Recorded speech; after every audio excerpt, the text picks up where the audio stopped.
আপনি কি আইপিও তে টাকা ইনভেস্ট করেন? আইপিও অর্থাৎ ইনিশিয়াল পাবলিক অফারিং। প্রথমবার যখন কোম্পানি মার্কেটে টাকা রেজ করতে আসে সেটাকে আইপিও বলে। তো আপনি যদি আইপিও তে ইনভেস্ট করেন, আপনার নিশ্চয়ই সেই কোম্পানির সম্বন্ধে একটা ধারণা তৈরি করে বুঝে সুঝে তবেই টাকা ইনভেস্ট করা উচিত। কিন্তু এই ধারণাটা আপনি করবেন কি করে? কোথা থেকে আপনি সেই কোম্পানির সম্বন্ধে জানবেন? কেননা সেই কোম্পানি প্রথমবার মার্কেটে আসছে। তো এর জন্য সবথেকে ভালো উপায় হচ্ছে যে আপনারা আরএইচপি বলে একটা জিনিস হয়। আরএইচপি অর্থাৎ রেড হিয়ারিং প্রসপেক্টাস।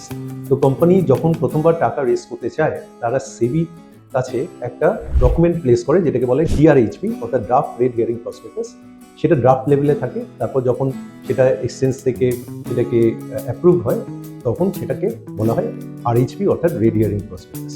আপনারা যদি এই রেড হিয়ারিং প্রসপেক্টাস, যেটা সেবি সাইটে গেলেই আপনারা পাবেন, সেটা যদি একটু সেই পড়াশোনা করেন, তাহলে সেই কোম্পানির সম্বন্ধে অনেক জেনে বুঝে তবেই আপনি ইনভেস্ট করতে পারবেন।